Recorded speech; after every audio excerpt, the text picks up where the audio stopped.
ಉತ್ಥಾನ ದ್ವಾದಶಿ ಅಥವಾ ತುಳಸಿ ಹಬ್ಬ. ಉತ್ಥಾನ ದ್ವಾದಶಿ ಅಥವಾ ತುಳಸಿ ಹಬ್ಬವನ್ನು ಕಾರ್ತೀಕ ಮಾಸದ ಶುಕ್ಲ ಪಕ್ಷದ ದ್ವಾದಶಿ ಎಂದು ಆಚರಿಸುವರು. ಈ ದಿನ ತುಳಸಿ ಕಟ್ಟೆ ವೃಂದಾವನವನ್ನು ಅಲಂಕಾರ ಮಾಡುತ್ತಾರೆ. ತುಳಸಿಯ ಗಿಡದ ಜೊತೆ ನೆಲ್ಲಿಕಾಯಿ ಗಿಡವನ್ನು ಇಟ್ಟು ಪೂಜೆ ಮಾಡುತ್ತಾರೆ. ತುಳಸಿಯು ಶ್ರೀಕೃಷ್ಣನನ್ನು ಈ ದಿನ ವಿವಾಹವಾದಳು ಎಂಬ ನಂಬಿಕೆ ಇದೆ. ಯೋಗನಿದ್ರೆಯಲ್ಲಿರುವ ಶ್ರೀ ಮಹಾವಿಷ್ಣುವು ಈ ದಿನ ಎಚ್ಚರಗೊಂಡು ತುಳಸಿಯ ಸಾನ್ನಿಧ್ಯದಲ್ಲಿ ಪೂಜೆಯನ್ನು ಪಡೆಯುತ್ತಾನೆ. ಆದ್ದರಿಂದ ತುಳಸಿಯ ಜೊತೆ ಕೃಷ್ಣನ ಮೂರ್ತಿ ಅಥವಾ ಸಾಲಿಗ್ರಾಮಗಳನ್ನು ಇಟ್ಟು ಪೂಜೆ ಮಾಡುತ್ತಾರೆ. ನೆಲ್ಲಿಕಾಯಿಯಲ್ಲಿ ತುಪ್ಪದ ಆರತಿ ಮಾಡುತ್ತಾರೆ. ತುಳಸಿ ಸಾನ್ನಿಧ್ಯದಲ್ಲಿ ಹಾಲಿನಿಂದ ಅರ್ಘ್ಯವನ್ನು ಕೊಟ್ಟು ಉತ್ತಿಷ್ಟ ಗೋವಿಂದ ಉತ್ತಿಷ್ಟ ಗರುಡಧ್ವಜನೆಂದು ಪರಮಾತ್ಮನನ್ನು ಎಚ್ಚರಗೊಳಿಸುವ ಪ್ರಕ್ರಿಯೆಯು ಇಲ್ಲಿ ಇದೆ.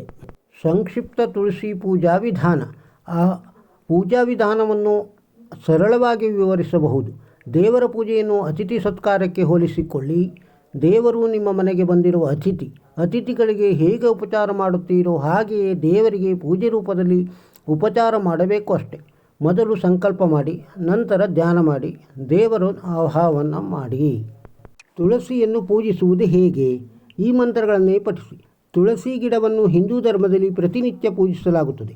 ಅದರಲ್ಲೂ ತುಳಸಿ ಪೂಜೆ ದಿನದಂದು ವಿಶೇಷವಾದ ಪೂಜೆಯನ್ನು ನೆರವೇರಿಸಲಾಗುತ್ತದೆ. ಹಿಂದೂ ಧರ್ಮದಲ್ಲಿ ತುಳಸಿ ಬಹಳ ಮುಖ್ಯ. ಇದನ್ನು ಅತ್ಯಂತ ಪೂಜ್ಯವೆಂದು ಪರಿಗಣಿಸಲಾಗುತ್ತದೆ. ಪದ್ಮಪುರಾಣದ ಪ್ರಕಾರ ತುಳಸಿ ನಾಮವನ್ನು ಪಠಿಸುವ ಮೂಲಕ ವಿಷ್ಣು ತುಂಬ ಸಂತೋಷ ಹೊಂದಿದ್ದಾನೆ. ಯಾವ ಮನೆಯಂಗಳದಲ್ಲಿ ತುಳಸಿ ಇರುತ್ತದೆಯೋ ಆ ಮನೆಯಲ್ಲಿ ಯಾವುದೇ ತೊಂದರೆ ಇರುವುದಿಲ್ಲ ಎನ್ನುವ ನಂಬಿಕೆ ಇದೆ. ಪುರಾಣಗಳ ತಜ್ಞರ ಪ್ರಕಾರ ತುಳಸಿಯ ಆರಾಧನೆಯು ಶ್ರೀಕೃಷ್ಣನನ್ನು ನೇರವಾಗಿ ಪ್ರತಿಬಿಂಬಿಸುತ್ತದೆ. ತುಳಸಿಯನ್ನು ಪೂಜಿಸುವ ಭಕ್ತನನ್ನು ಕೃಷ್ಣನು ಎಂದಿಗೂ ಮೆಚ್ಚುತ್ತಾನೆ. ಪದ್ಮಪುರಾಣ ಪ್ರಕಾರ ದ್ವಾದಶಿ ರಾತ್ರಿ ತುಳಸಿ ಸ್ತೋತ್ರವನ್ನು ಪಠಿಸಬೇಕು. ಈ ದಿನ ಭಗವಾನ್ ವಿಷ್ಣು ಭಕ್ತರ ಎಲ್ಲ ಪಾಪಗಳಿಗೆ ಮೋಕ್ಷವನ್ನು ನೀಡುತ್ತಾನೆ. ತುಳಸಿಗೆ ಅರ್ಘ್ಯ ಅರ್ಪಿಸುವಾಗ ಈ ಮಂತ್ರ ಪಠಿಸಿ. ಮಹಾಪ್ರಸಾದ ಜನನಿ ಸರ್ವ ಸೌಭಾಗ್ಯವರ್ಧಿನಿ ಆದಿವ್ಯಾಧಿಹರ ನಿತ್ಯಂ ತುಳಸಿ ತ್ವಂ ನಮೋಸ್ತುತೇ. ತುಳಸಿಯ ಇತರ ಹೆಸರುಗಳು ಮತ್ತು ಅರ್ಥ. ವೃಂದ ಎಲ್ಲ ಸಸ್ಯವರ್ಗ ಮತ್ತು ಮರಗಳ ಆದಿದೇವಿ. ವೃಂದಾವನಿ ಯಮುನಾ ನದಿಯ ತಟದಲ್ಲಿ ಹುಟ್ಟಿದವಳು. ವಿಶ್ವಪೂಜಿತ ವಿಶ್ವಾದ್ಯಂತ ಪೂಜಿಸಲ್ಪಡುವವಳು. ಪಾವನಿ ಪವಿತ್ರ ತ್ರಿಲೋಕಿ. ಪುಷ್ಪಸಾರ ಪ್ರತಿ ಹೂವಿನ ಸಾರ. ನಂದಿನಿ ಋಷಿಮುನಿಗಳಿಗೆ ಸಂತೋಷವನ್ನು ನೀಡುವಳು. ಕೃಷ್ಣ ಜೀವನಿ ಶ್ರೀಕೃಷ್ಣ ಜೀವ. ತುಳಸಿ ವಿಶಿಷ್ಟ ಅಥವಾ ಅದ್ವಿತೀಯ. ತುಳಸಿ ಪೂಜಾ ವಿಧಿ. ಬೆಳಗ್ಗೆ ಸ್ನಾನ ಮಾಡಿದ ನಂತರ ಮನೆಯಂಗಳದಲ್ಲಿ ಅಥವಾ ದೇಗುಲಗಳಲ್ಲಿರುವ ತುಳಸಿ ಗಿಡವನ್ನು ಹೂಗಳನ್ನು ಹಣ್ಣುಗಳನ್ನು ಮತ್ತು ಕೆಂಪು ಬಟ್ಟೆಗಳನ್ನು ಅರ್ಪಿಸುವ ಮೂಲಕ ಪೂಜಿಸಿ. ಧೂಪ ಮತ್ತು ದೀಪಗಳನ್ನು ಬೆಳಗಿಸಿ ಅದರ ಹತ್ತಿರ ಕುಳಿತು ತುಳಸಿ ಹಾರವನ್ನು ಕೈಯಲ್ಲಿ ಹಿಡಿದು ತುಳಸಿ ಗಾಯತ್ರಿ ಮಂತ್ರವನ್ನು 108 ಬಾರಿ ಪಠಿಸಿ ನಂತರ ತುಳಸಿಯನ್ನು ಮತ್ತೊಮ್ಮೆ ಪೂಜಿಸಿ. ತುಳಸಿ ಬಳಿ ಸಂಜೆ ಮತ್ತೆ ದೀಪ ಬೆಳಗುವುದು ಇದು ಯಾವಾಗಲೂ ಮನೆಯಲ್ಲಿ ಶಾಂತಿ ಮತ್ತು ಸಂತೋಷದ ವಾತಾವರಣವನ್ನು ಸೃಷ್ಟಿಸುತ್ತದೆ. ಶ್ರೀ ತುಳಸಿ ಪೂಜೆ. ಶ್ರೀಹರಿಯ ಕಣ್ಣುಗಳಿಂದ ಆನಂದಾಶ್ರುಗಳು ಉದುರಿ ತುಳಸಿ ರೂಪಧಾರಣೆಯಾಯಿತು. ಮಹಾವಿಷ್ಣುವು ಈ ಚಾತುರ್ಮಾಸದ 4 ಮಾಸಗಳ ಕಾಲದ ಶಯನಾವಸ್ಥೆಯಿಂದ ಏಳುತ್ತಾನೆ ಎಂದರೆ ಎಚ್ಚರಗೊಳ್ಳುತ್ತಾನೆ. ದಕ್ಷಿಣಾಯನದ ಮೊದಲ 4 ಮಾಸ ಅಂದರೆ ಆಷಾಢ ಮಾಸದ ಶುಕ್ಲ ಪಕ್ಷದ ದಶಮಿಯಿಂದ ಕಾರ್ತೀಕ ಮಾಸದ ಶುಕ್ಲ ಪೌರ್ಣಿಮೆಯವರೆಗೆ ಚಾತುರ್ಮಾಸ. ಈ ಚಾತುರ್ಮಾಸ ಭಗವಂತನಿಗೆ ಬಹಳ ಪ್ರಿಯವಾದದ್ದು. ಈ 4 ಮಾಸಗಳಲ್ಲಿ ವಿಷ್ಣುವು ಶ್ರೀಧರ, ಋಷಿಕೇಶ, ಪದ್ಮನಾಭ ಮತ್ತು ದಾಮೋದರ ಎನ್ನುವ ನಾಮಗಳಿಂದ ಆರಾಧಿಸಲ್ಪಡುತ್ತಾನೆ. 4 ಮಾಸ ಭಗವಂತ ಯೋಗನಿದ್ರೆಯಲ್ಲಿದ್ದು ಕಾರ್ತೀಕ ಉತ್ಥಾನ ದ್ವಾದಶಿಯಂದು ಎಚ್ಚರಗೊಳ್ಳುವನು. ಎಲ್ಲ ಮಠಗಳಲ್ಲಿ ಇಂದಿಗೆ ಚಾತುರ್ಮಾಸ ವ್ರತಾಚರಣೆಯು ಮುಗಿಯುತ್ತದೆ. ಈ ದಿನದ ಆರಾಧ್ಯ ದೇವತೆ ತುಳಸಿ. ಹಿಂದೆ ಶ್ರೀಕೃಷ್ಣನೊಂದಿಗೆ ತುಳಸಿಯ ವಿವಾಹ ನಡೆಯಿತೆಂದು ಹೇಳಲಾಗುತ್ತದೆ. ಶ್ರೀಕೃಷ್ಣನಿಗೆ ಬಹಳ ಪ್ರಿಯವಾದವಳು ತುಳಸಿ.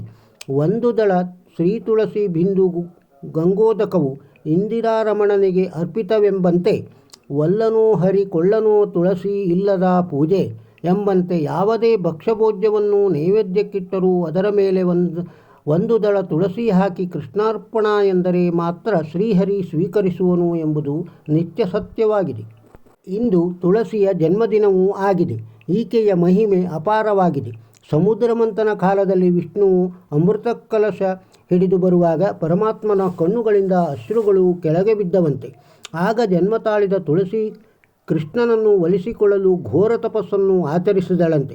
ಆಗ ಕೃಷ್ಣ ಪ್ರತ್ಯಕ್ಷನಾಗಿ ಕಾರ್ತೀಕ ಮಾಸದ ದ್ವಾದಶಿಯಂದು ವಿವಾಹವಾಗುವುದಾಗಿ ತಿಳಿಸದನೆಂದು ಮತ್ತೆ ಕೆಲವರು ಜಲಂಧರನೆಂಬ ರಾಕ್ಷಸನ ಮಡದಿಯಾದ ವೃಂದಾಹ ಮಹಾಪತಿವ್ರತೆ ಲೋಕಕಂಟಕನಾದ ಜಲಂಧರನನ್ನು ಮಡದಿಯ ಪಾತಿವ್ರತ್ಯದ ಮಹಿಮೆಯಿಂದ ದೇವಾನುದೇವತೆಗಳಿಂದಲೂ ಸೋಲಿಸಲಾಗದಿರಲು ಮಹಾವಿಷ್ಣುವಿನ ಮೊರೆ ಹೋದಾಗ ವೃಂದೆಯ ಪಾತಿವ್ರತ್ಯಕ್ಕೆ ಭಂಗವುಂಟು ಮಾಡಲು ವಿಷ್ಣುವು ಜಲಂಧರ ರಾಕ್ಷಸನ ವೇಷಧಾರಿಯಾಗಿ ವೃಂದೆಯಿಂದ ಸೇವೆ ಪಡೆದು ಅವಳ ಪಾತಿವ್ರತ್ಯ ಭಂಗಗೊಳಿಸಿ ರಾಕ್ಷಸನನ್ನು ಹತ್ಯೆಗೈಯುತ್ತಾನೆ.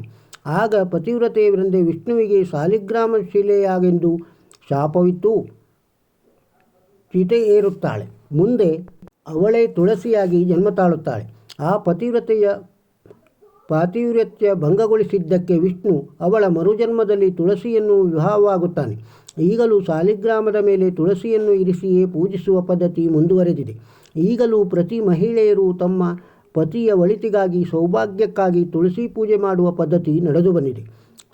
ಯನ್ಮೂಲೆ ಸರ್ವ ತೀರ್ಥಾನಿ ಯನ್ಮಧ್ಯೆ ಸರ್ವದೇವತಾ ತದಗ್ರೆ ಸರ್ವದೇ ವೇದಾಶ್ಚ ತುಳಸಿ ತ್ವಾಂ ಸಮಾಮ್ಯಹಂ. ಮನೆಯಲ್ಲಿರುವ ತುಳಸಿ ಬೃಂದಾವನವನ್ನು ತೊಳೆದು ಸುಣ್ಣ ಬಣ್ಣ ಹಚ್ಚಿ ಸುಂದರವಾಗಿ ಸಿಂಗರಿಸಿ, ಸಾಧ್ಯವಾದವರು ಹಳ್ಳಿ ಕಡೆ ಚಪ್ಪರವನ್ನು ಕಟ್ಟಿ ಮಾವಿನ ತೋರಣ, ಬಾಳೆಕಂದು, ಕಬ್ಬಿನ ಜಲ್ಲೆ ಕಟ್ಟಿ ಮಂಟಪವನ್ನು ಕಟ್ಟಿ ಸುಂದರವಾಗಿ ಸಿಂಗರಿಸಿ, ತುಳಸಿ ಗಿಡವಿರುವ ಬೃಂದಾವನದಲ್ಲಿ ನೆಲ್ಲಿ ಗಿಡವನ್ನು ಇರಿಸಿ, ಶ್ರೀಕೃಷ್ಣನ ವಿಗ್ರಹ ಅಥವಾ ಪಟವನ್ನು ಇರಿಸಿ, ನೆಲ್ಲಿ ಗಿಡದಲ್ಲಿ ಕೃಷ್ಣನು ದಾಮೋದರ ರೂಪಿಯಾಗಿರುತ್ತಾನೆ. ಬೃಂದಾವನದ ಸುತ್ತಲೂ ದೀಪವಿರಿಸಬೇಕು. ಮುಂಭಾಗದಲ್ಲಿ ಸುಂದರ ರಂಗೋಲಿ ಹಾಕಿ ಸುತ್ತಲೂ ದೀಪಗಳನ್ನು ಬೆಳಗಿಸಿ ಷೋಡಶೋಪಚಾರದಿಂದ ಅರಿಶಿನ, ಕುಂಕುಮ, ಗಂಧ, ವಸ್ತ್ರ, ಹೂವುಗಳಿಂದ ಅರ್ಚಿಸಿ ಪೂಜಿಸಿ ಕೃಷ್ಣ ತುಳಸಿಯರನ್ನು ಸೇರಿಸಿ ಹೂವಿನ ಮಾಲೆ ಹಾಕಿ, ಕೆಲವರು ತುಳಸಿಗೆ ಸೀರೆ ಉಡಿಸಿ, ಕೃಷ್ಣನಿಗೆ ಮುಗುಟ ಮೂಡಿಸಿ, ತುಳಸಿಗೆ ತಾಳಿಯನ್ನು ಸಹ ಕಟ್ಟಿ ಶಾಸ್ತ್ರೋಕ್ತವಾಗಿ ವಿವಾಹವನ್ನೇ ಮಾಡುತ್ತಾರೆ ಮತ್ತು ಪೂಜಿಸುತ್ತಾರೆ. ಮದುವೆಯ ಎಲ್ಲ ಶಾಸ್ತ್ರಗಳನ್ನು ಮಾಡುತ್ತಾರೆ. ವಿವಿಧ ಬಗೆಯ ಉಂಡೆಗಳನ್ನು ಪಾಯಸವನ್ನು ಶ್ರೀಹರಿ ಸಮೇತ ತುಳಸಿಗೆ ಅರ್ಪಿಸಿ ಮಹಾಮಂಗಳಾರತಿ ಮಾಡಿ ಪ್ರದಕ್ಷಿಣೆ ನಮಸ್ಕಾರ ಮಾಡುತ್ತಾರೆ. ಆರತಿ ತಟ್ಟೆಯಲ್ಲಿ ಸ್ವಲ್ಪ ಅಕ್ಕಿ ಹಾಕಿ 5 ನೆಲ್ಲಿಕಾಯಿಯನ್ನಿರಿಸಿ ಅದರ ಮೇಲೆ ತುಪ್ಪದ ಬತ್ತಿಯನ್ನು ಇರಿಸಿಕೊಂಡು ಆರತಿ ಮಾಡುವರು ವಿಶೇಷವಾಗಿದೆ. ಸೌಭಾಗ್ಯ ಸಂಪತ್ತನ್ನು ಚಿರಕಾಲ ನೀಡೆಂದು ಬೇಡುತ್ತಾ ಅಕ್ಕಪಕ್ಕದ ಮನೆಯವರನ್ನು ಕುಂಕುಮಕ್ಕೆ ಕರೆದು ಬಾಗಿನ ಕೊಟ್ಟು ನಮಸ್ಕರಿಸಬೇಕು. ಹೊಸದಾಗಿ ಮದುವೆಯಾದ ಹೊಸ ದಂಪತಿಗಳನ್ನು ಕರೆದು ಹಾಲು, ಹಣ್ಣು, ತಾಂಬೂಲ ಕೊಟ್ಟು ಸತ್ಕರಿಸಿದರೆ ಅವರ ದಾಂಪತ್ಯ ಸುಖ ಹೆಚ್ಚುವುದೆಂದು ಹಿರಿಯರು ಹೇಳುತ್ತಿದ್ದರು. ಸ್ನೇಹಿತರೆ, ಬನ್ನಿ ನಾವು ತುಳಸಿ ಹಬ್ಬವನ್ನು ಸಂತಸದಿಂದ ಆಚರಿಸಿ ತುಳಸಿ ಸಮೇತನಾದ ಶ್ರೀ ಕೃಷ್ಣನ ಅನುಗ್ರಹಕ್ಕೆ ಪಾತ್ರರಾಗೋಣ. ಮಾರ್ಕೆಟ್ನಲ್ಲಿ ಇಂದಿನಿಂದಲೇ ತುಳಸಿ ಗಿಡದ ಪಾಟ್ಗಳು, ನೆಲ್ಲಿ ಗಿಡದ ಟೊಂಗೆಗಳು, ಹೂವು, ಹಣ್ಣುಗಳು ಬಂದು ನಿಮಗಾಗಿ ಕಾಯುತ್ತಿವೆ. ಇನ್ನು ಆಯುರ್ವೇದದಲ್ಲಂತೂ ತುಳಸಿಯೇ ಅಧಿದೇವತೆ. ತುಳಸಿಯಲ್ಲಿರುವಷ್ಟು ಔಷಧಿ ಗುಣಗಳು ಬೇರಾವುದರಲ್ಲೂ ಇಲ್ಲ. ಪ್ರತಿದಿನ ಇದರ ಗಾಳಿ ಕುಡಿದರೂ ಸಾಕು, ಅದರಿಂದ ಅನೇಕ ಕಾಯಿಲೆಗಳು ವಾಸಿಯಾಗುತ್ತದೆ. ತುಳಸಿ ಬೃಂದಾವನವಿರುವ ಮನೆಯೇ ಇರುವುದಿಲ್ಲ. ಮನೆಯ ಮುಂದೆ ತುಳಸಿ ಇದ್ದರೆ ದುಷ್ಟಶಕ್ತಿಗಳ ಕಾಟವೂ ಇರುವುದಿಲ್ಲವಂತೆ. ಅಂತಹ ಶಕ್ತಿ ಮಹಿಮಾವಂತಳು ಈ ತುಳಸೀದೇವಿ. ಉತ್ಥಾನ ದ್ವಾದಶಿ ಮಹತ್ವವನ್ನು ತಿಳಿದಿದ್ದೀರಿ ಎಂದು ಭಾವಿಸುತ್ತೇನೆ. ಈ ವಿಡಿಯೋದಲ್ಲಿರುವ ಮಾಹಿತಿ ನಿಮಗೆ ಇಷ್ಟವಾಗಿದ್ದರೆ ಒಂದು ಲೈಕ್ ಕೊಡಿ, ಶೇರ್ ಮಾಡಿ ಇತರರಿಗೂ, ಹಾಗೂ ನಮ್ಮ ಚಾನಲ್ಗೆ ಸಬ್ಸ್ಕ್ರೈಬ್ ಆಗದೇ ಇದ್ದರೆ ಸಬ್ಸ್ಕ್ರೈಬ್ ಆಗಿ. ನಮಸ್ಕಾರ.